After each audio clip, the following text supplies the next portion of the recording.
Hey, welcome to Guitar Knobs, the guitars, gear, noise, and nonsense podcast, hosted today by these knobs.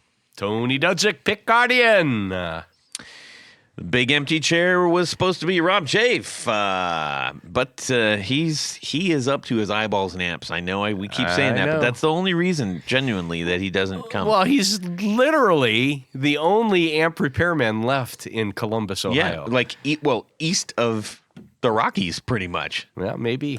Yeah, just like Coors, you can't get it east of the Rockies. You can, you just don't want it. Yeah. Anyways, all right. So, hey, everybody, it's me, Todd Novak. Welcome to the Guitar Knobs podcast. We're thrilled to death that you are listening to our show, despite your level of sickness, or despite for the weather, or love of the weather, or wherever you might be doing. Yeah. But we can assure that you will enjoy this because we've got a very special guest, a return guest. Yes, if you will. From the Wayback Machine. Which episode, Tony? 116. Yes. So this person put a lot of faith in us very early on, and we appreciate it. Person who put faith in us very early on, then we appreciate. Who are you? My name is Roman Belonozhko. It's my last name. It's a Ukrainian last name. There you go. And I run the company Shnobel Tone, and I'm excited to be here with you guys. Fantastic. We're excited to have you. Yes. Well, you were a great guest the first time, so don't mess it up. I'll try. You got big shoes to fill. Yeah. The last guy that from first guy Shnobel Tone. He was great. Let's get him back. We're going to try to hit 2 million downloads. I love it. Or listens. Nice. We were able to catch up with Roman. It was kind of fun because we turned this corner in this area that we talked about NAMM before, and since then, quite a lot of other people have also been basically saying the same thing. So we're not the odd mans out here. Copycats. And anyways, we were coming down an aisle, and I turned, and I was like, oh, hey. It was great to see you, man. Absolutely. That was a real treat. Yeah, it was awesome. Pleasant surprise. Yeah, you guys just showed up out of nowhere. Yeah. I think you had basically just barely started setting up, as a matter of fact, that day. I think we caught you kind of early. Was it the first day? Yeah, I had a little bit of a later start, and I was kind of, because I think, everybody's getting to NAMM, and I kind of miscalculated the traffic a little bit. Yeah. So, yeah. Still, it was great to see you guys there. Yeah, absolutely. Indeed. And you were kind enough to send us off with a really fantastic pedal. We were very, very happy with that. Yes. So we're going to talk all about that and all kinds of great stuff once we dive into the show. So, I got a couple of announcements real quick. I have an announcement. And, okay, Tony, you go ahead. Okay. I would just like to remind everyone that Paul McCartney's bass has been returned to its rightful owner. I did the right thing. Yes. Thank you, Todd. I'm glad you gave it back to him. No, Yes. It wasn't Todd. It was stashed away. I traded him for tickets. Yeah, stashed away in somebody's attic for over 50 years, disappeared in 1972. This was his original Hofner, 1961 Hofner Beetle bass, a.k.a. 500/1, a.k.a. violin bass. Yes. That went missing in 1972. Wild. And recently, within the last year or two, he put out, a request for people to help find it because he wanted it back. And it was kind of unique. I'd really appreciate it if you'd give me back my bass, man. Yeah, something like that. Jeez. He's a little more posh than that. Come on. That's true. So, but I thought that was really cool. I mean, I figured with him putting out a request and other people looking for it, it was bound to turn up. And luckily, it was still somewhat playable. Someone had converted it over the years to right-handed configuration, which would be the ultimate insult to Paul McCartney, I guess. Yes. But anyhow, it's back. I think they're going to probably have to do some restoration work on it. But when I saw recent pictures of it, it looked like the edges were darker than I remembered earlier photos of it. But who knows? Yeah. But it's cool that he's. Well, you know what happened when he got it back. Oh, what's that? So, I'm really glad I got my bass back, but it's all right. If you can't see, I'm rolling my eyes right now. So, yay. get back to where you once begun. The best UK accent. You like that? Yeah, well, Yeah. thanks for being kind, Roman. Well, you should hear my Vietnamese. It's amazing. That's all I got. Yes. We love when people join up. Yes, we do. Here at the Guitar Knobs. And we happen to have somebody that had done just that. And as we often do, we will ask them, hey, so what's up with you? And this is John Sebastian. John Sebastian. Yes. From Love and Spoonful. He joined up and he said, hey, thank you for the warm welcome. And we always ask him, so tell us about yourself. What do you have? And he says, my main gear of choice is the EVH 5150 guitar in the Poplar Burl. Looks really great and it rips. I am looking for a new amp, and Rob Chafe was nice enough to give me a recommendation in response to my recent email. Nice. He says his favorite part of the show is the 4 on the floor. We get that. See, now, I don't allow that to make me feel bad about the entire other, 50 minutes of content. But anyways, I love that people love the 4 on the floor. And he says, I like the intro, and I love, it's, a couple of seconds of that, and love learning about the new pedals that I previously wasn't familiar with. And that's the whole point. We just want to, swim in the ocean of guitarness that we may not know. I'm a poet. Yeah. In addition, I grew up in north central Ohio near Sandusky. Yeah, there we go. They make great breaks up there. Yeah. I have a hey, Tommy boy. I have a special place in my heart for all things Ohio, as do we. Over the summer, I reached out to Randy Parsons to order one of his Bat guitars. I used to work at a guitar center next to his shop back when he was in Seattle. I promised myself that I would own one of his guitars one day. It says he turned 40 last summer and then decided that buying a Parsons Bat guitar would be his midlife crisis purchase. Nice. Randy posted about your podcast when you interviewed him, and I've been hooked ever since. Well, be still our beating hearts. We do appreciate that. I decided to become an executive producer on Patreon because you guys are doing something that I appreciate so much and I'm very interested in. With so much trash out there, it is important to support all the good stuff. And the giveaways, of course. Well, keep the good up the good work. Well, thanks, John. Hey, speaking of giveaways. Oh brother. Man, I tell you what. We're going to be giving away 2 of these books that Tony and I really enjoy. They're hardcover, and they are the Les Paul 70 Years, the definitive history of rock's greatest guitar, with treasures from the Gibson vaults. This is by Julian Bitoun. Very, very cool book. Yeah. So we're going to give one to an executive producer. We're going to give one to a Grand Poobah. Nice. Yes. So be looking for that about this time that you get this, or shortly thereafter. Yes. It'll come. Substantial penalty for early withdrawal. Yes. No promises. Indeed. Kept. So that's super duper fun, and we have other stuff we're going to be giving away. So there you go. Thank you for supporting our show, everybody.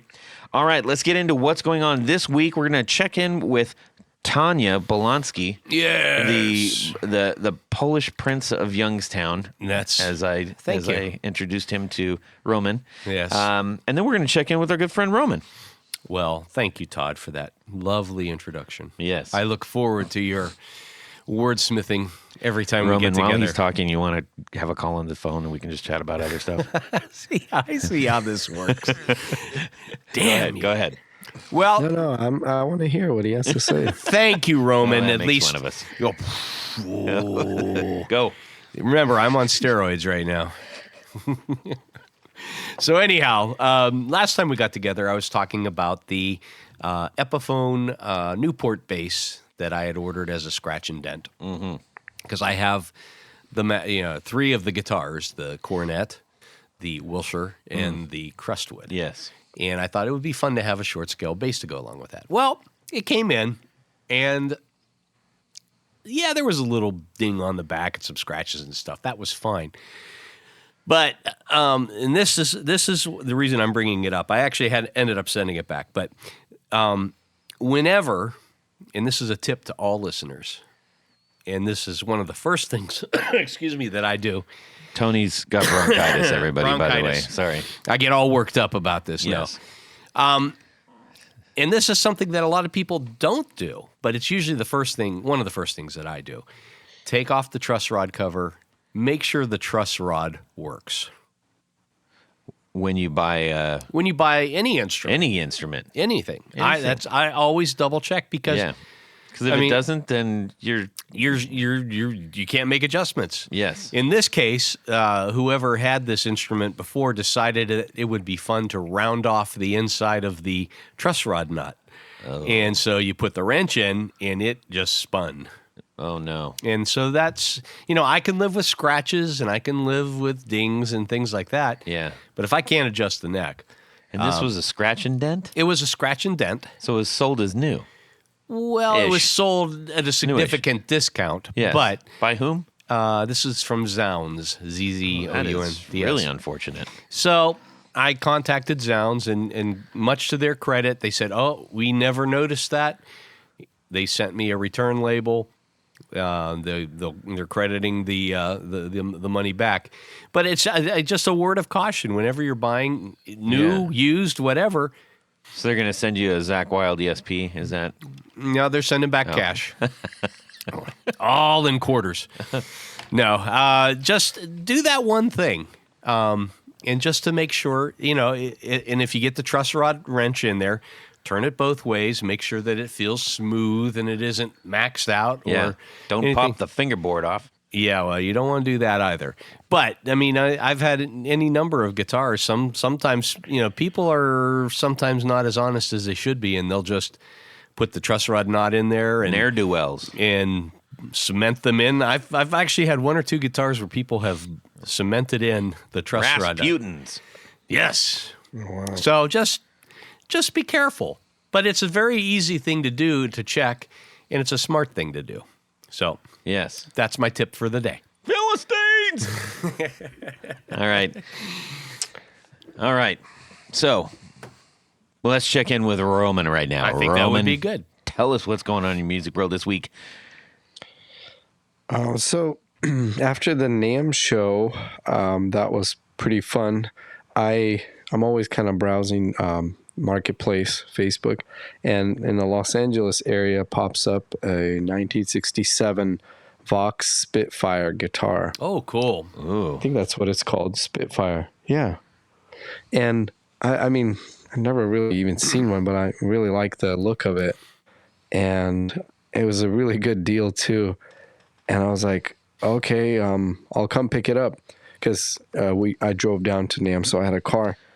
And turns out he has like a 63 or 64 Vox AC30 top boost for sale as well. And you're a Vox guy. And oh yeah, I've never had an old one. I've only kind of had the like 90s ones. I have a couple of them. And yeah, so that was so cool. I came into the guy's place and I plugged it in, and I was like, you know what, let's make a deal, and we did it.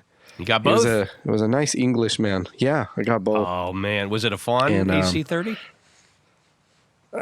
No, it's kind of an ugly one. If somebody really molested it, and only it's like I say, it's got a face a mother. Only a mother can love, or what?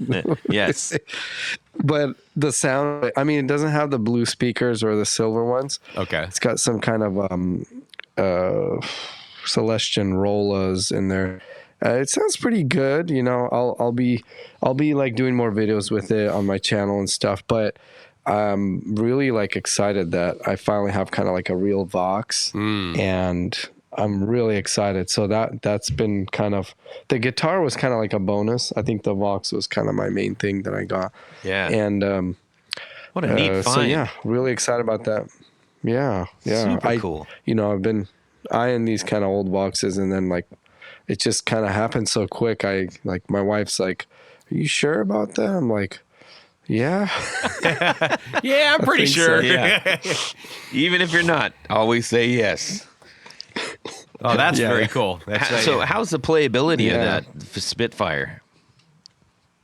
It's kind of like a Mustang, isn't it? It's actually like an elongated Mustang. If I remember, the bodies are really thin on them. So yeah, I mean, I guess it could be kind of like. Actually, no. It's a Strat thickness of the body, and I think it's kind of Stratish thing, and the pickups are really low output. I don't know if maybe they're broken but the frets are pretty good, and it doesn't play like. I gotta check the truss rod, by the way. Yes, I haven't done that. Well, that one should have a wagon wheel on the end, right? Yeah, it probably does. I don't have it in front of me to look at it, but it's in a case. But yeah, that was like picking up like killing two birds with one stone right after NAMM. I was excited about that. Is the pick guard shrunken on it? It's the end of it is cracked. Yeah.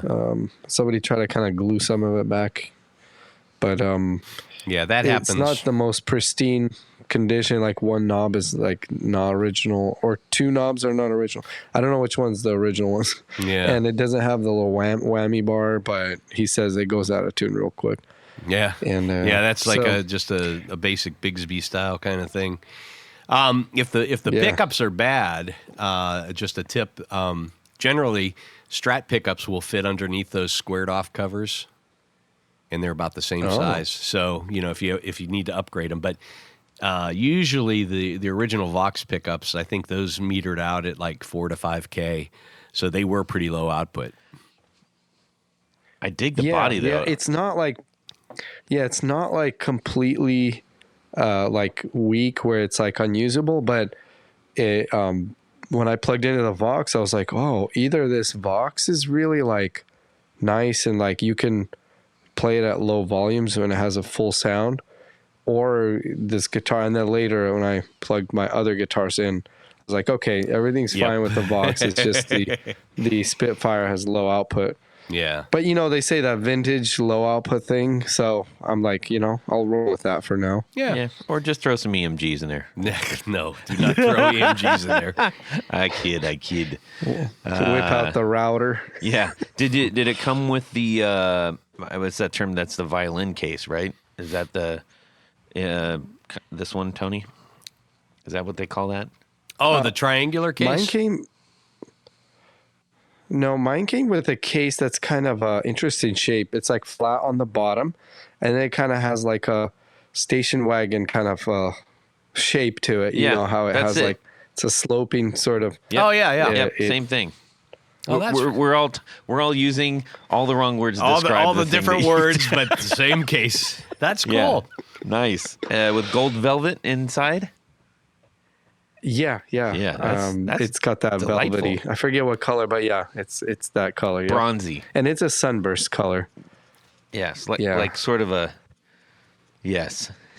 Yeah. What's cool is the guy was English, and he was moving back to the UK. Wow. And I was like, and you got a whole bunch of actual English instrument. cool stuff. Yeah, from an English guy. He was so polite and nice. I was like, wow. Yeah. Yeah. Say, If you happen to find my bass, I'd really appreciate it. Paul was moving back. Another English guy. I had no idea he was in Washington. yeah. He's in Tacoma. Yeah. Anyways, that's where my dad was born. So, Very nice. Uh, What about you, Todd? What's going on in your musical world this week? I was having some fun. I just had I was feeling bassy this week. Bassy. Yeah, and Like Count Basie? yes. I picked up my Jack Cassidy bass and had some fun with the Positive Grid Spark. I love playing along to things with that, so I just I just put in Stone Roses and I just played all the songs as they came up the best I could. Nice. Manny is one of my all-time favorite bass players. I really love his approach and the tone and everything he gets. So it's just cool. It was playing a big and he inspired me to get that bass. Anyways, he came over and said, "Yeah, you should get that bass," and so I got it. Nice. Yeah, that's nice that you and Manny get to hang. I know, right? Yeah, he's got the same bass. Only I think the one that he toured, at least almost the final Stone Roses tour was it was chrome. It was like the front of it was like chromed out, like mirrored chrome almost. Oh, back in the day, he toured with a Rickenbacker 4005 splattered paint from John Squire. Yeah. Yep. Very, very excited about the Liam and John Squire things going on. Oh my gosh, I ponied up for the LP with the splatter, the splatter colors and everything. Good stuff. Must be nice to have extra money. Yeah, well, I'm robbing it from my kids. Yeah, excellent. They don't know it yet. Excellent. Anyways, all right, let's. Well, you know what? What? Speaking of LPs, yes, and Paul McCartney, yes, and all these other things, you know what? What? Tour Gear Designs patch cables are the best things that you can get to hook up pedals. Yes. I don't know if you're aware of that. Anything with a 1/4-inch jack. Yeah. Roman, are you familiar with Tour Gear Designs patch cables? I might have seen them, but I just never knew what they were called, maybe. There they are. Well, there you go. They're like this super compact, right? Yep. They're flat. Flat. It's a ribbon cable with a very small end on it. About the size of the actual diameter of the jack itself. So roughly a little over 1/4 of an inch. Yes, it's amazing. It's amazing stuff. And they're affordable. We swear by them. They come in all the different lengths, all Tony. the lengths. Yes, all the shapes. From 3 inches to like 2 feet. There's an S shape and a C shape. And they come Actually in longer than 2 feet. Whew. It's crazy. I think they 85 have a 5 feet. Foot cable. They I'm not have sure. maybe over 1,000 feet. It might be. Yes. Anyways, they, can't say enough about them. We got box full. I got to get some more because, I'm plugging things in. Yeah. Go over to tourgeardesigns.com, put in the guitar knobs and the coupon code after you go to the shopping cart. Fill up your shopping cart. You're going to save 15%. An extra 15%. From the nice people at Tour Gear Designs. We thank you for supporting our 4 on the floor. Tony? Let me get a little bit of this. Sorry, we didn't tell you that was going to be loud, Roman. 1, 2, 1, 2, 3. 4 on the floor. All right, Roman from Shnobel Tone. Why don't you give us your updated 4 on the floor from way back from 116, episode 116. Give us your new one. So I've been giving it some thought, and I'm like, yeah, you put that I can't use my own pedals. This is correct. which is what I've been using, the daily driver. So the next best thing for, let's say, my first overdrive, first gain stage would be, again, the King of Tone, as I think I said last time. And then that doesn't change. Do we include tuners in this or no? Or we're using clip-on tuners? No, we just skip the tuners. We go for the good stuff, if possible. Yes. So King of Tone, I still got mine. Yeah. Tempted to make a quick buck, but... Ooh, yeah. Well, you can turn that. One for a video. I might need one for a video, later down the road, and I'll be like, shoot, I just sold it, and I got to buy another one. But, so yeah, King of Tone, because it's got the 2-in-1, I can kind of create like a second stage overdrive between the two channels there. For those that may not be as familiar with the King of Tone, what does that do for you? So it's a Blues Breaker based overdrive, the Marshall Blues Breaker, and is it, what's his name? Analog Man. Is it Bob or Mike? Yeah. So Mike, I'm sorry. He said he used that as a platform, and then he tweaked the circuit to where, to me, like I love using it on low gain, and it just gives you that edge of breakup, and doesn't have those like kind of drawbacks of the original one, but it gives it kind of just the right amount of drive. And I mean, it's a different story when you crank it up. It does get kind of thinner, and the mids come out a little bit too much for my taste. But for like the kind of low drive, and what you can do if you're fortunate to be on this 5-year or 6-year wait list, you can specify for one of the sides to be low gain, or even both sides. So I highly recommend, if you're getting one, get at least one side with a low gain option. And what that does is it gives you more like cleaner sounds with like hot pickups. So like humbuckers.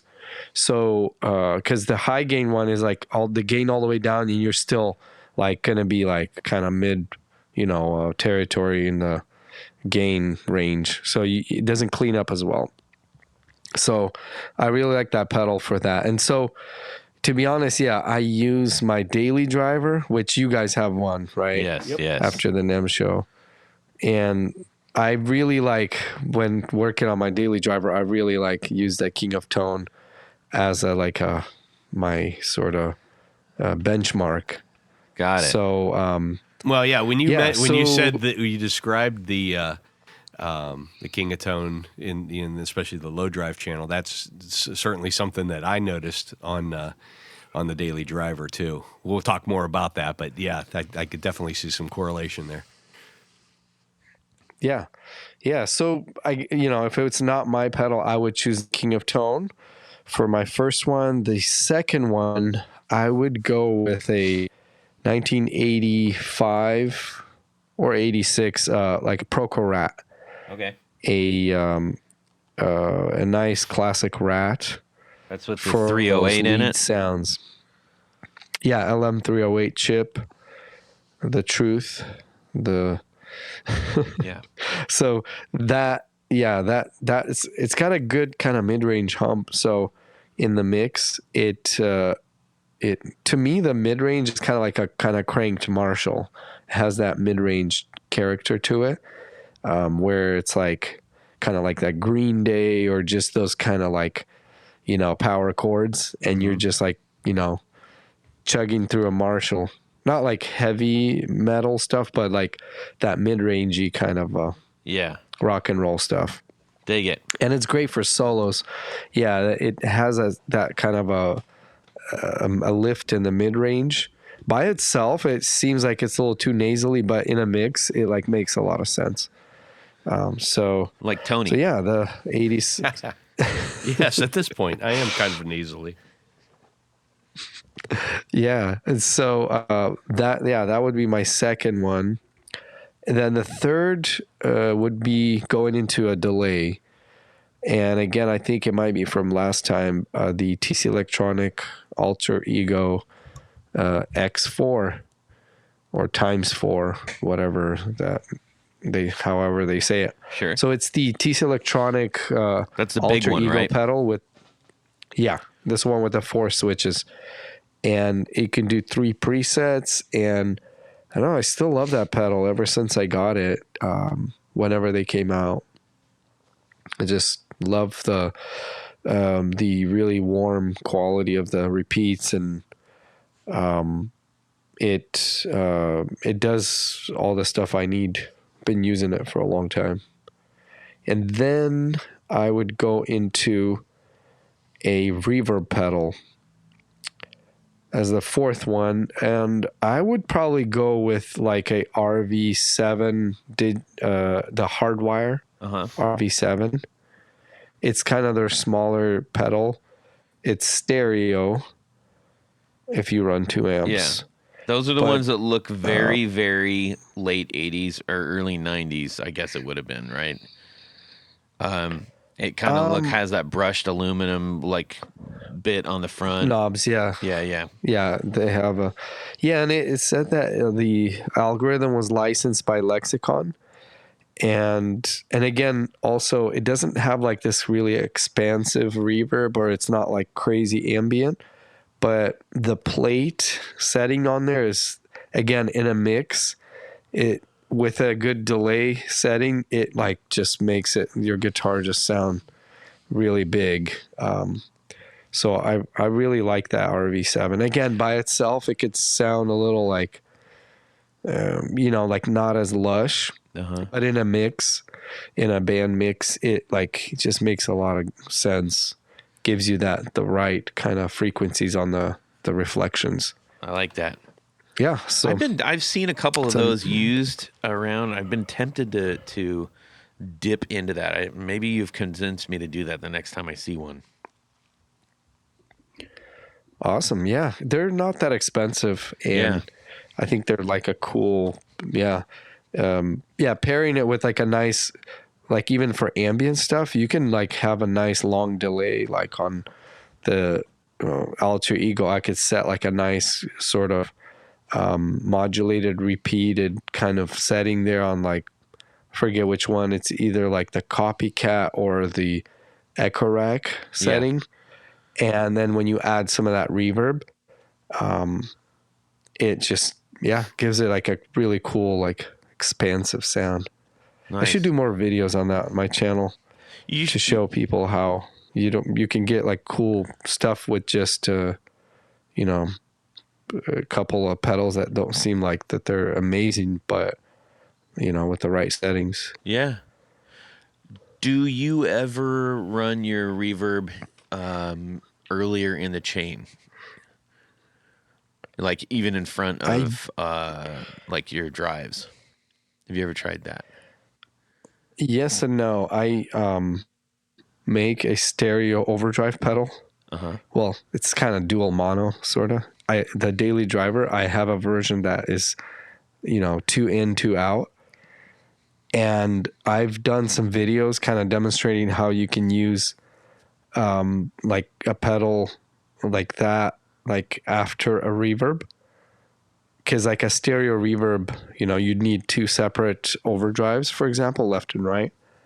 But like the stereo daily driver, you're able to like crank up the, drive and then when the reverb tails trail, it's just such a cool sound. I've experimented with it like that for like a video and maybe for a little bit of recording and stuff. But for like live, I kind of tend to gravitate towards the traditional sort of chain, like of having the reverb blast and the delay going into reverb. Nice. Well, thanks for sharing that, man. There's a couple new things out of there, a couple trusty old ones. That's still cool. So let's get into some further discussion about what you have been up to. And if you wouldn't mind, just a brief, where can people find the things that you're doing right now, just in case they want to be looking while they're listening? Yeah, so I guess first spot is my website, shnobeltone.com. And I know sometimes even like on the gear page or something, people will write SCHNOBEL. Yeah. But it doesn't have the C, so it's SH. I kind of created the YouTube channel with the SHNOBEL. And so people, because it's like chevron or like, any other word that start with a sh, it's a SCH. So shnobeltone.com, and then on all the social media pages, Facebook, Instagram, it's just Shnobel Tone, and you can find my pages there, and just you can scroll through stuff and should have links to the site and all the products. Awesome. Well, the first time that we had you on was really as a result of me watching so many of your videos on YouTube. You were actually an early entry into the demo world on YouTube, at least a fairly early entry, I would say. And you did it consistently, and you did it very well. You had good production. Like it was one of the first ones that like really caught my eye. I was like, okay, this guy's caring about what the production is. You're making good content. Obviously, there were loads of people that were doing all kinds of demo stuff, but I think you had a really solid approach to like what you wanted your brand to be, and you can see that in your website even still. It's like that carry over the white and the black and everything. And I really appreciated the content you were doing. And if I didn't say thank you before, I do want to say thank you now, because I've watched so many of those things, and I always learn a little something new, and it's great. And you're welcome. And I'm glad that I was able to get into this through the YouTube space, and I've been doing it since 2011. Yeah, a lot of people do comment. They're like, "You're kind of the OG." I'm like, "Oh wow, the legend." It's kind of weird to think about that people hadn't really, I guess, for lack of better terms, decided to like be a content brand that early. People were putting stuff up, but they're analog or not analog, but I just forgot the guy's name. Gearman dude. He was, he had like his little brand that and I don't even know if he's still doing that stuff. But anyways, that doesn't matter. Let's move forward. But when we had you on, so we're just going to move forward a little bit. When we had you on, you had just gotten the volume pedal with the tuner. You were just working that out. And so you didn't even have pedals yet.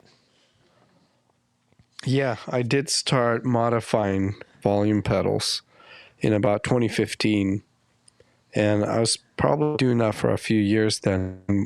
We did the podcast. Yeah. And that's how I kind of got into the pedal building, is through the modification of the volume pedal. Yeah.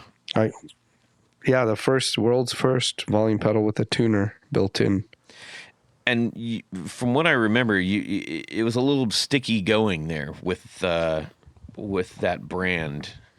I think you did the first one with the Ernie Ball, right? Yeah, I wouldn't say sticky. It was an interesting time because I didn't, know like Ernie Ball and how they operated. Uh-huh. And I thought they would be very open to like collaborations, but apparently, they're another company that wants to make money, and it's totally fine. And so like, cause I did send him a product. Uh-huh. I got connected through another person to Brian and a few other people at Ernie Ball. And I thought, maybe they might collaborate or something, but they just kind of, worked on their own pedal that then later released. There was, I guess the sticky part was I wanted to create a few like more unique things to the volume pedals that they had. They only had the silver looking one and then the black 40th anniversary one. Right. And I was like, it'd be cool to have more colors, like a purple, a gold or something. And I would take them down to my local place here, and they would anodize them. And in that process, I was removing the name, because I had to like sand it down for the anodization. And I kind of like slowly, like I was really excited about it. And so I was like really invested in, this kind of idea. And then when I posted them on my website, they reached out. And this is right before they launched their the purple volume and the pedal gold with the tuner and all that stuff. Yeah, and they had all the same colors as I did. And I was just kind of doing this by myself. But, I did, like they said, like, you're removing our logo. We're okay with you modifying them. But, you can't remove the logo. And so it's just like a mattress. I guess, That's right. That's where it was. But they didn't like sue me or anything, and I totally understood that. Like, hey, like this is their pedal, and so I kind of got into it a little bit too far. But but it was a really like awesome springboard into what I'm doing now. Right. Now, did you moved forward with the Dunlop one though, right? Yeah, I did start modifying the Dunlop ones alongside the Ernie Ball ones. and Dunlop makes that little mini one, the DVP4, and it's kind of like a lot of people are trying to save space, have little mini boards and stuff, and that one to this day I still modify. That's the only tuner mod that I'm doing right now to a volume pedal, because there's still no. I mean, I have a feeling Dunlop is going to release something soon, because purple? it is a very popular. I don't know. Maybe I should start coloring them, and then they're going to start releasing them. But until they release them, I'll make the mods, and but I kind of do want to focus on my own products. Yes. Let's get into that, because we went out last year to NAMM, and you unfortunately you had some family situation that you weren't able to attend, but your booth was manned by a consummate professional, and I was like, whoa, what's all this stuff? Roman, you've been holding out on us. You have 2, 3, 4, 5, 6, 7, 8, 9, 10, 11. You've got 11 new offerings since we last talked. So why don't you, let's talk about that. Your number one that came out was the Daily Driver. Yeah, 2020. Yeah, the NAMM show before the pandemic hit. Yeah, I debuted the Daily Driver. That was my first original pedal that I showed off at the 2020 NAMM show in California, and yeah, that was where I got started to go into the original pedals that I build. And it's a unique circuit. I collaborated. Actually, it's funny that it has so many similarities to the Klon Centaur in a way where, like Bill, he collaborated with another guy from MIT, I believe. Because Bill is not like a electrical engineer or like, I don't know how much electronics he understands, or in the 90s how much he did. But similar with me, I met a gentleman from Washington State here at a guitar show, and he was very, very knowledgeable. And, we kind of became friends, and he's like, I have this circuit, because I was like telling him I want to build my own pedals and start with an overdrive and have it be the best overdrive in the world. And because of my channel, I've demoed pretty much all the pedals, all the coveted overdrives. And, I still feel like that, I could contribute. Sure. And so I was very fortunate that I think you said that to yourself 11 times. What's that? You said that to yourself 11 times, apparently. Wait, 11? Where's the... Oh, okay. The 11 products. Yeah. And I'm very fortunate that it was like a unique circuit. I mean, to this day, because I'm not an engineer, to this day, I don't know, like, if it's a soft clipping, hard clipping, or I don't know if it's a hard soft combination. I don't know. When I was working on it, feels like a hard clipping to me. Actually, maybe almost in between that. Yeah, it's in the middle. It's It doesn't feel like as soft as a blues driver. But anyway, please go on. I'm sorry, I'm interrupting you. No worries. So it's a unique circuit, and so I'm like myself kind of appreciating the circuit like now, like more than ever, because what I explain to people now is, because I mean, circuit hasn't changed, but what now, like, I appreciate like how people are using it and what's happening. And just the beauty of it is that it's not like a copy of a Klon or a blues break or a tube screamer. It's a very kind of an intricate circuit. And what it's doing is, if the gain's all the way down, there's no signal, like there's no sound. So as you turn up the gain, it's kind of like a little amp, it starts feeding signal into the circuit. So as you go up in the gain range, it gets more and more like harmonically rich. Just it blooms kind of like, you know. And so that's why we added like the low knob and the toggle switch to really, because as you crank the gain up, I think past like 12 o'clock, you start to really kind of feel that the bottom end starts coming out more. Yep. So you can kind of like, you know, tailor it a little bit. And so it's a really cool circuit. And, you know, and now I'm like, wow, like people are really appreciating the circuit. It's my kind of number one seller right now. And I'm really fortunate. I'm really blessed that it's a unique circuit and people are really like, they hear the difference when they plug in. They're like, wow, the harmonics and the touch sensitivity cleans up. And my other thing too with the top end, like I'm very picky on like, okay, a lot of people do complain that my demo videos sound thin and harsh. I've seen some of the comments on the gear page. Because it's kind of the nature of the Vox too. It my earlier recordings on the demos, I would have to say, like I do think they, you know, some of them do sound a little harsher than I would like them to be.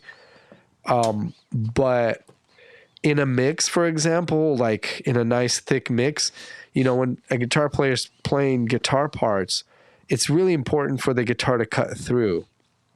And the beauty of the Daily Driver and what I kind of worked really hard on is, and other people really appreciate the character of it, is people say it's very open sounding, like the top end is really like open, but it's not harsh.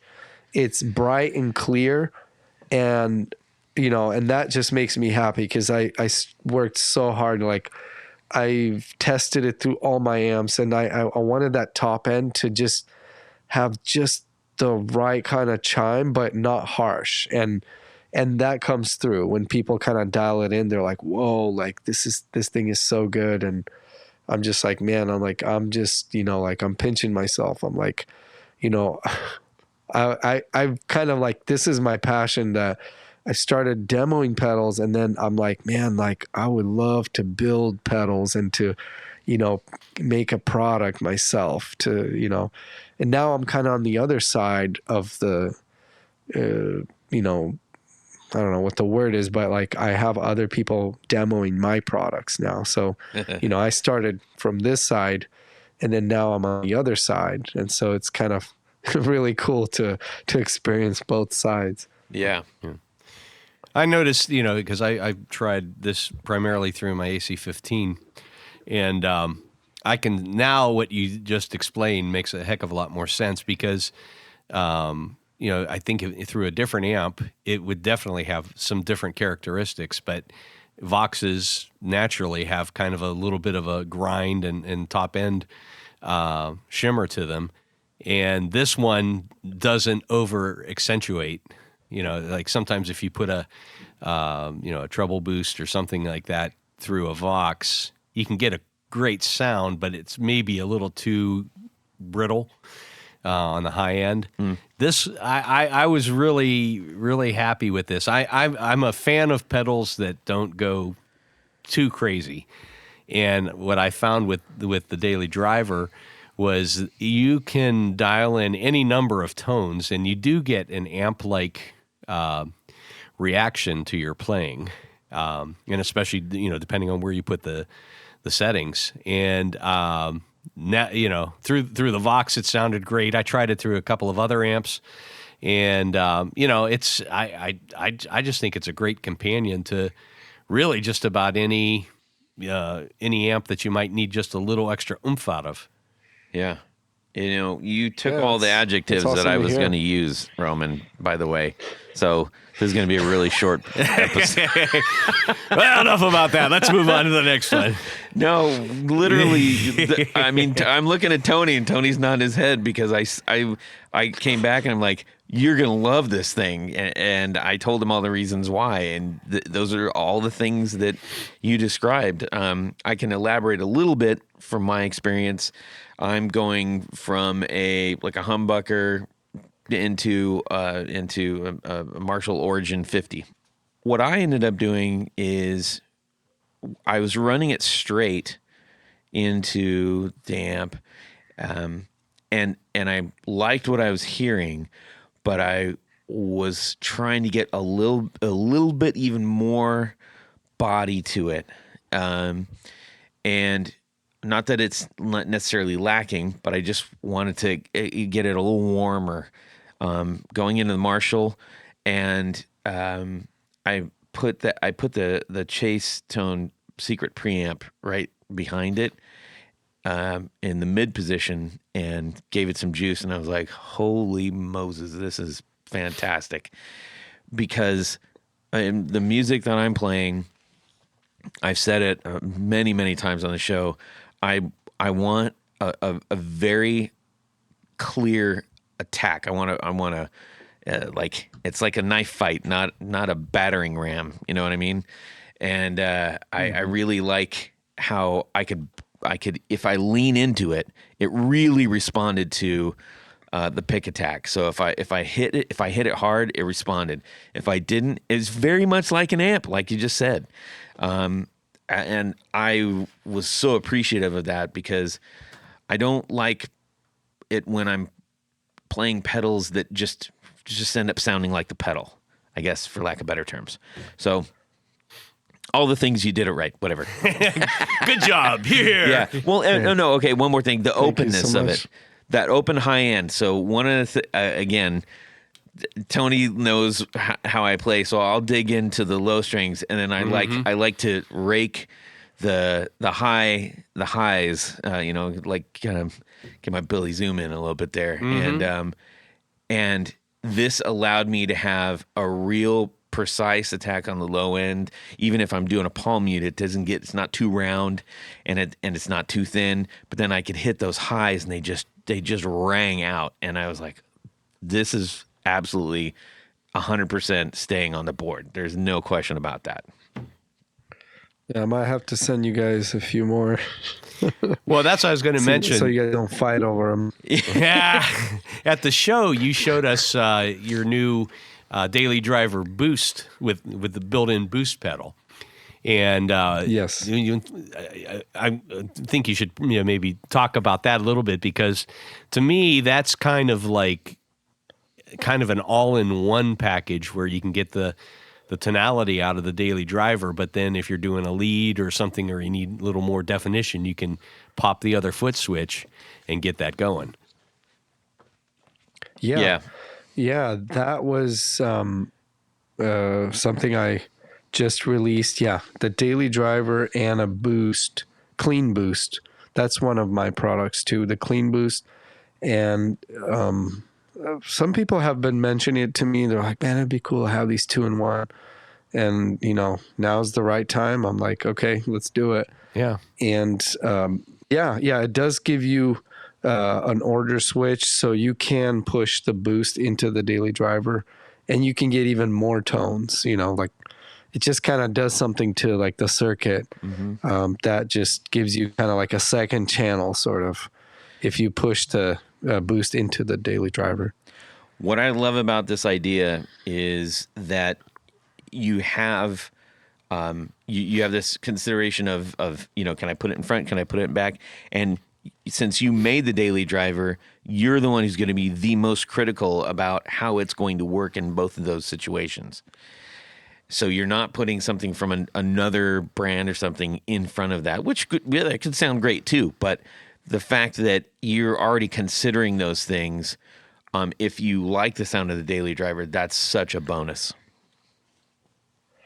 Yeah. And like I said, a lot of people have the standalone boost, and they're like, man, like they just work so well together. Like, and so this Daily Driver boost is the same size as a regular Daily Driver. And I was able to, work my magic to keep the footprint the same, top mounted in and out jacks, and have that boost in there. Yeah. Super cool. So that's really, I'm really proud of that. And still finalizing the circuit board. I've got a revision coming in that should be shipping next month. And, I would definitely love to get, one in your guys' hands as well. So because this is really cool that you guys have the pedal and it's not just me kind of like, guys, like, you know, this is an awesome drive, but you guys were able to like already play through it. That was cool. Yeah. Oh, I agree. It's the beauty of NAMM. Yeah. It really is. Now, you have other overdrive pedals if somebody would need something maybe a little more. I love drive pedals, so this is like drive heaven for me. You have is it the horsepower? Is that the? Yes. And the mid driver. I love overdrive pedals too. Can never have enough of them. So I'm going to touch on something before we go on the other models. Oh, sure. Yeah, the kind of like the tack or the transparency you're talking about. Yeah. That's also another thing that I realized and learned to be really appreciative of this circuit is that attack of your string, even at higher gain settings. Yeah, you're saying like that's what it's doing, and I'm really like fortunate because of this circuit that attack is not lost. It's so you're saying like it doesn't sound like the pedal, but like, you know, so that's another kind of awesome thing of the circuit that it does retain the attack even in higher gain settings where you have tons of gain. It still kind of can get that kind of the pick attack on the string. Is kind of retained. Yeah. So, without it sounding all compressed and stuff. Yeah. Some of the Nashville guys are like, I don't hear that compression. I'm like, oh man, it's a bummer. Because, you know, it's not really supposed to compress too much. But, you know, it's not for everybody. But, I mean, you know, a lot of people like it. So maybe they'll like your optical compressor then. Yeah. So going into the other drives. Before you do that, we've been talking about the pick attack and the openness and everything. And as I'm referencing this kind of stuff that that I play and how I expect that to sound. If you go, this is a semi-shameless plug, but if you go listen to the Valentinos. Who? To the song Come Closer, you will hear exactly the sound that I'm talking about. And that's the first song that I played at home on the Daily Driver. I absolutely nailed that tone. I was like, oh my gosh, this is the thing, because that took kind of a bit of a rigmarole to get to. So anyways, onward and upward to the horsepower overdrive. Yeah, I would put that like next, in line. So, pretty much, all of my drives are derived from the Daily Driver circuit. Even like I have a distortion pedal called the Ratatouille. Again, it's kind of a nod to the Rat, and people say, "Oh, is that the Rat circuit?" But you know, it has a kind of a Rat sort of aesthetic look to it a little bit. How the lines are on the knobs and stuff. I'm a big Rat fan because, you know, that's one of my 4 on the floors. But I kind of gave it a different voicing. You know, it's a different circuit. It's going to have a different voicing. But I tried really hard on the distortion pedal to, it's basically a Daily Driver without the low knob and without the toggle switch. That's my Ratatouille. So it's got tons of gain, like way more than the Daily Driver. And then the filtering is different. So I worked really hard to get that kind of ratty mid-range out of the pedal. And that one as well. Same thing, gain all the way down, you got nothing. And as you kind of start turning it up, you get kind of a more softer distortion. And then as you kind of really crank it up, and all the way up is kind of fuzzy, like just really kind of spitty almost. And kind of the Rat does a similar thing, but this one is in just a little different way. I'm really, proud of that one. So if I, like a 4 on the floor, if I couldn't, if I could use my pedals, the Rat would be replaced with my Ratatouille. Got it. But, we have to use other pedals. Rules is rules. Yeah. And so then, going to the horsepower. So Daily Driver is kind of like a pedal that if somebody's like, hey, like what pedal should I get from you? And I'd be like, dude, just try the Daily Driver. It can do a lot of things. And then, so the horsepower was something that I was like, like I can do more stuff with the Daily Driver. Like if I take the gain down a little bit, so giving it like more cleaner headroom, and I gave it a lot more output. So what you could do is you could really kind of, to me, a clon, the best clon sounds are like when the gain is up, maybe like, 9 o'clock. It like for Strat pickups or something, it kind of gives it a little bit of that mid-range thickness, but you're not really like hearing the overdrive completely, because on the clon, like when you crank the gain, it gets really mid-rangey. And I mean, some people use it like that, which is fine, but I think the kind of the sauce and the magic of the clon is where the gain is pretty low, and it just gives you like a thickening kind of a character to the sound, especially like single coil Strat stuff. So that was my kind of thing with the horsepower. Again, like the play on words kind of suggests the clon-y kind of thing, but and also it has more horsepower than the Daily Driver. It's got more output, like twice or 3 times as much on the volume knob. So you can really push your amp like decently. And if you crank the gain all the way up, you can like collapse the front end of your amp. So when you guys were at the NAMM show last year, I wasn't there, but the guy that was helping me out, Nicholas, he was showing people like, hey, you want to play Gypsy Fuzz? Like crank this up. Yeah. And then it's like fuzzy, like slamming the front end of the amp. That's not really how I would use it, but like that thing, like where the gain is lower, you got kind of this clean, kind of dumbly, like kind of thicker thing going on with the sound. So that's the horsepower, it's a kind of a different voiced and less gain Daily Driver. Got it. And then after the horsepower, I have the mid driver. Again, same circuit as the Daily Driver, but a little bit more gain on tap. And then again, voiced differently to have kind of a more pronounced mid kind of thing. And what I've noticed is that it's really great for like similar thing like the horsepower, but in a more higher gain sound, like for leads and stuff.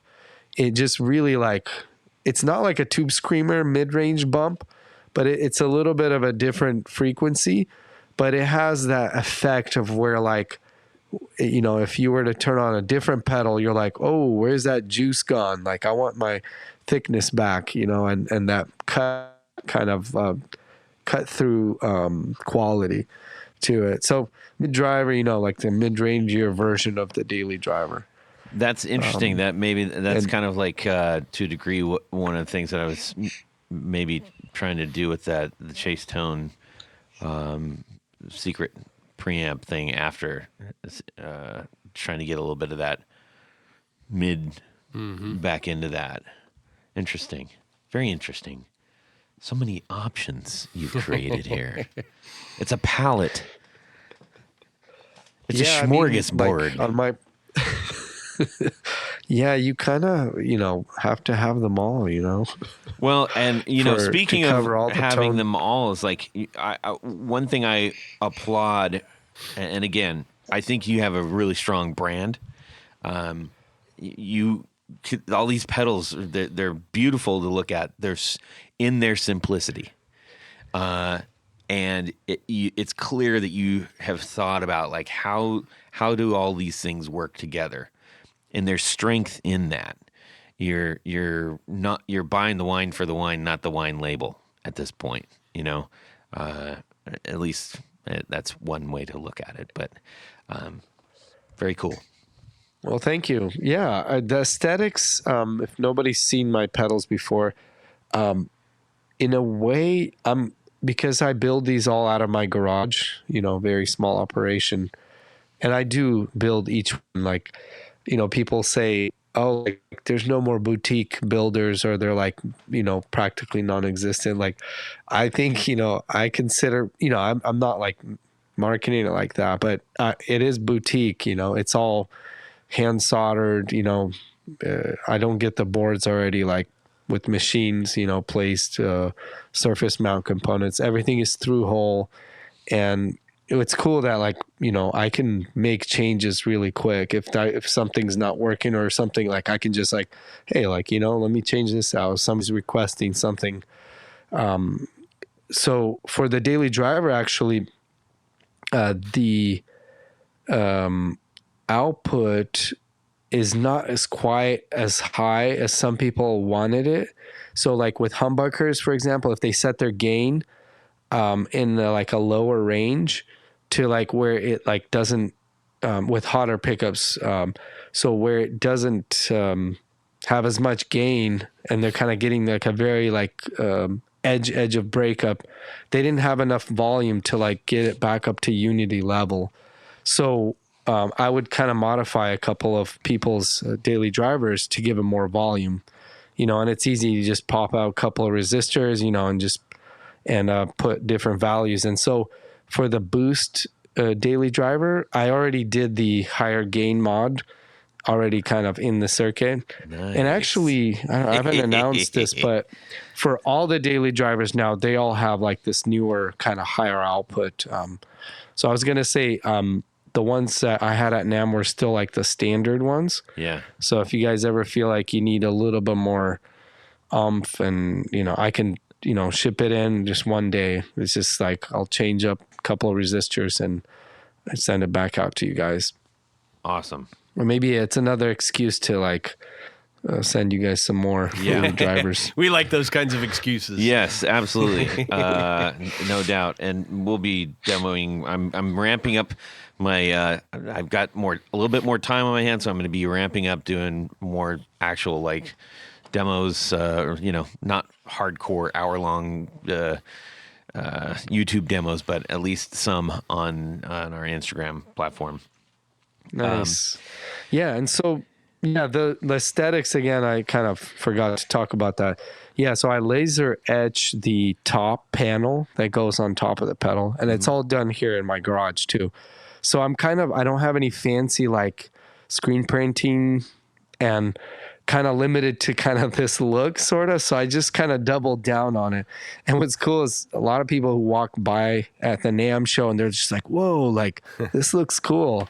And I'm wow, okay, like this unique look. Yeah, it almost has kind of a military look. Yeah. It looks like an instrument panel on a plane. Yep. Yeah, and I love, studio gear and like the older stuff, and some of it is inspired by that, like the Universal Audio kind of like their, mixing console, or their standalone preamps. It has like the little black panel, the white outlines and stuff like that. So again, it's one of those things that like I don't have anything else, so that's kind of became my thing. Yeah. And it gives me a unique kind of thing as well, like it does stand out. A lot of people are like, man, thank you for not putting those crazy graphics on these pedals. They're like, I hate those. I'm like, okay, everybody likes different stuff, but it definitely is a cool like eye catcher, like at NAMM as well. Yeah. That people like, they didn't even hear the pedals yet, but they just like are attracted to the look of it. Yeah. So I'm like, wow, that's cool. I'm doing something right. Well, and it's one of those things where you look at something and, we've talked about, the wine label shopping or the beer label shopping and the disappointment sometimes you can have in those things. But I think it's whenever you can pick something up and go, I haven't played this, but I can tell without question there's a lot of thought into this and there's quality into the build. And, that goes a long way for a lot of people. So I think you've done that very, very well. Oh, thank you. Yeah, I did have a few people like mention how they turn the knobs. They're like, wow, this is good quality. And I'm like, oh, is it bad quality out there? I mean, like, this is all I know. Like, I work with these things, day in and day out. Yeah. And yeah, it is definitely intentional. Like I'm gonna, until there's no more parts and I have to like build them in another way, but I'm gonna continue to do this in this way. I dig it. No made in China stuff. Just keeping it U.S. I like it, man. I like it. Well, it was a great way to wrap up our encounter when we were at NAMM, and I was really happy to have you back on the show. I'm very excited about the things you're doing, and please, everybody, not only go check out these pedals and get yourself one or a few, but also make sure and check out the content that Roman's doing on YouTube, because it's really great stuff. Great playing, great insight, real honest approaches and answers, or not answers but details about the gear he's playing, and a good variety of it too. So well done. All right. Well, thank you very much. We're going to take a little trip real quick here. Yes, we're going to hop in the old El Camino, drive sir. upwards of northwest United States. Indeed. All the way. We're going all the way if we can avoid the atmospheric rivers that are plaguing our friends in California right now. Yes. Gotta love a nice atmospheric river, don't you? Yes. So we're going to hop on in and head up, and what are we going to do? I don't know. You're going to tell me. Okay, I'm going to tell you this. Yeah. So at this point of the show, it's a little game we like to play called Would You Rather? Ding. That's very nice. That's a nice touch. Yeah. This week's Would You Rather is brought to us by Bob Crouch. Bob Crouch. Bob Crouch is a great guy. He's a great contributor. Yes. So here's how it goes. All of your guitars are at the shop, and you've been invited to play a show at the very last minute. You're in desperate need of a guitar for the evening. Your somewhat eccentric friend builds homemade guitars and tells you that he has 2 in their workshop for you to choose. So you head on over, the door opens, and you see the outline of 2 guitars in the darkness. You can immediately tell that one of them is shaped like an Ibanez Iceman. Oh, okay. The other is shaped like a BC Rich Warlock. 2 Okay. excellent choices. When the lights come on, you see that the Iceman is built with all of the features. The Iceman cometh. Yes, it is. It has all the features and finishes to mimic Brian May's Red Special guitar. The Iceman? The Iceman has all So it's an Iceman-shaped Red Special. Yeah, you might say that. So that would be That's weird. the Burns Trisonic pickups, the crazy bridge, Yeah. and the tremolo with the motorcycle springs, and the switches, the 6 switches. Now, some, when they walk in and they say that, they might say, they just got to get out. They just got to get right out of here. Anyways, go ahead. Thank you, Todd, for your ever-present niceness. The Warlock is built with all of the features and finishes of Rick Nielsen's checkerboard Hamer Special. So that would be 2 Humbuckers. 2 humbuckers, checkerboard pattern, Yeah. but it's a Warlock. EMG. Why not? Let's just throw some EMGs in there. Some checkerboard EMGs. Checkerboard EMGs. So the question is, which of these 2 wonderful instruments are you going to take out on stage with you after you punch your friend in the I was almost said in the nose, I'd say the in nards. the face? I haven't heard that since 6th grade. Yeah. Yes. Tony's even cheesier than normal right now. Oh, yes. Chest. After you punch your friend in the arm or the nards for building such nonsense. Yes. Wow. Those are spectacular. That's pretty good. Tony, well, what? Let's to say you, me, then we'll go Roman than me. It's almost a no-brainer for me. In terms of, I really wish you hadn't said EMGs. yeah, This would make this much easier. yes, it would. Well, what I think the Iceman, while it's an unusually shaped guitar, it is probably more comfortable to play than a Warlock. And I'm a big single coil fan, so I like Trisonics. So with all the switches and different things like that, that doesn't bother me at all. So I think that's my option. I just won't touch the tremolo or anything like that because I'm sure it would go out of. That would be a really interesting guitar to build for real. I mean, why not, right? Or like go a step further and go make an Explorer that look like the Red Special. Explorer that look like a Red Special. That look probably kind of wild. Or a Flying V.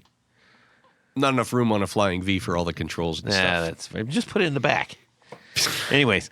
So that's my choice. I'm going with that one. Okay. Roman, what are you doing? Oh yeah, same thing. I would probably gravitate towards the Iceman with the Brian May setup there. And again, does it have good action? Like, how's the strings?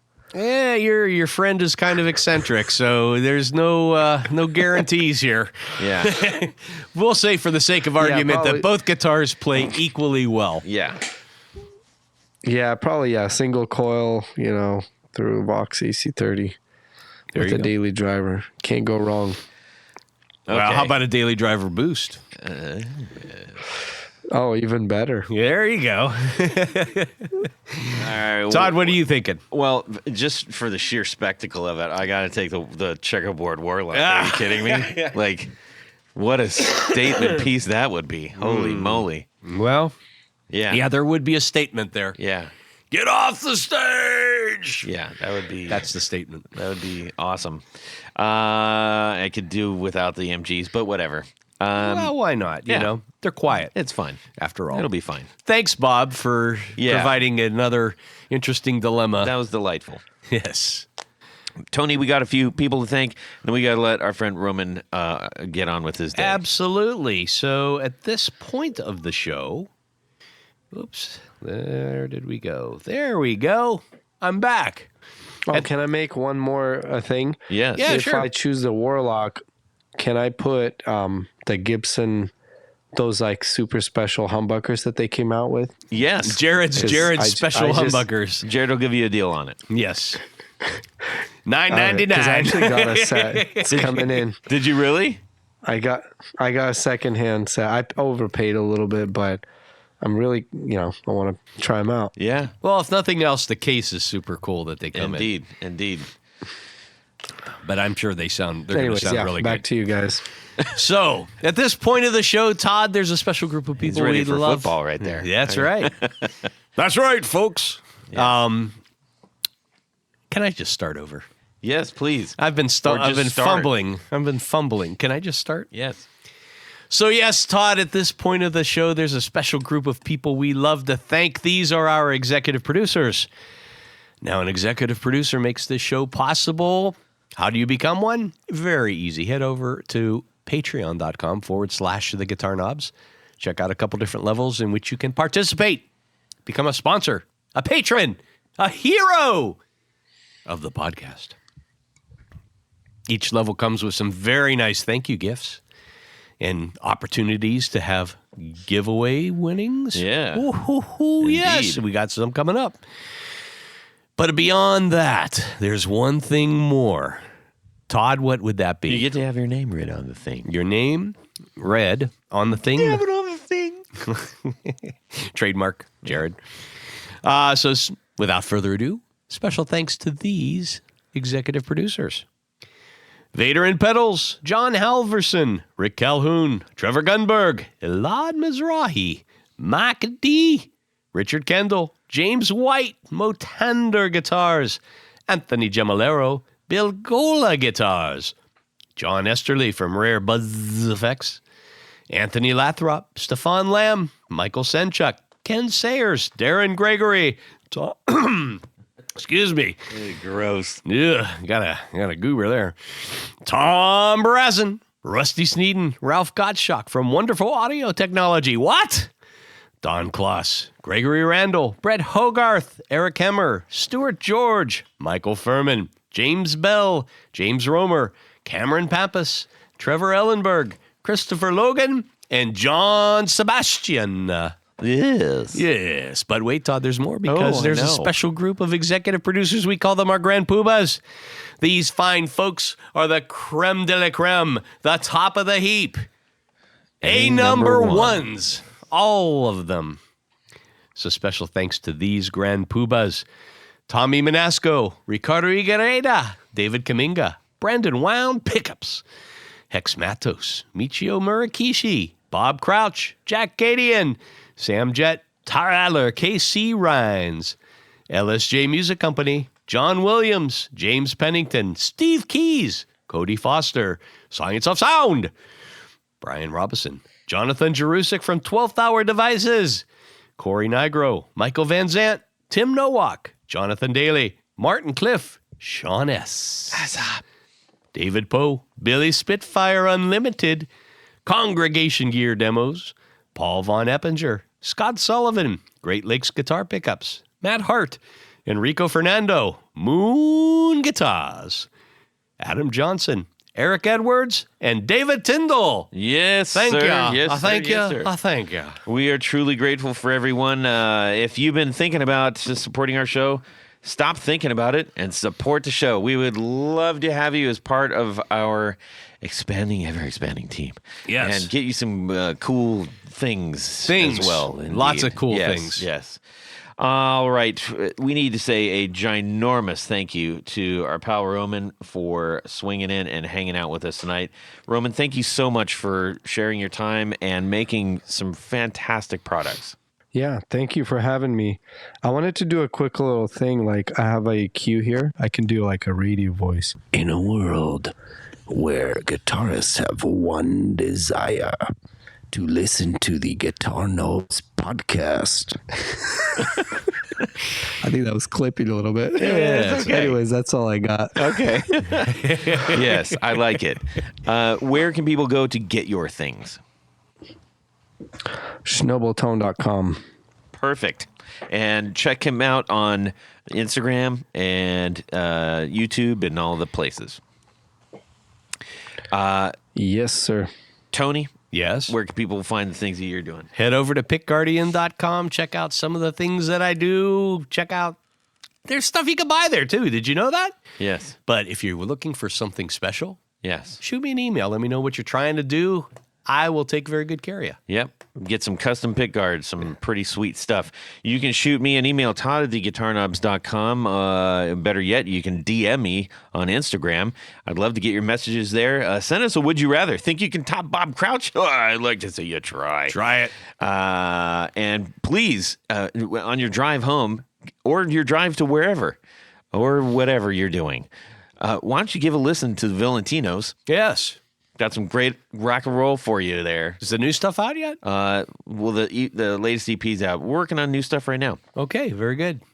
And check out that Come Closer. And that'll get you to the tones we've been talking about. Thank you, Roman. Thank you, Tony. Thank you all. Have a fantastic guitar week and subscribe.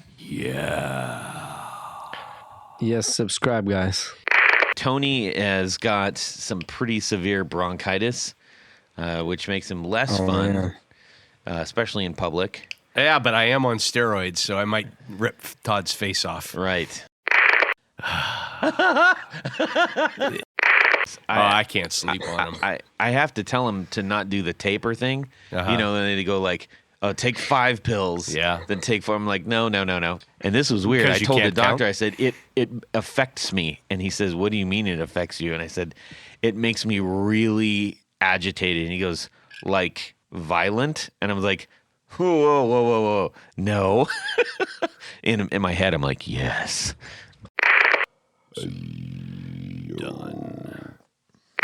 How's my quality? Is it radio friendly? Oh, yeah. Sounds You good. sound great. Okay. Now, if you I'm could do running something through about the Tony, need that'd be this great. time. And really cool thing about Ridgefield that I found out like a couple years ago, it's the birthplace of U-Haul out of all the places. Hey, I've got an idea. My station wagon's jammed. Let's create the largest moving franchise in the world.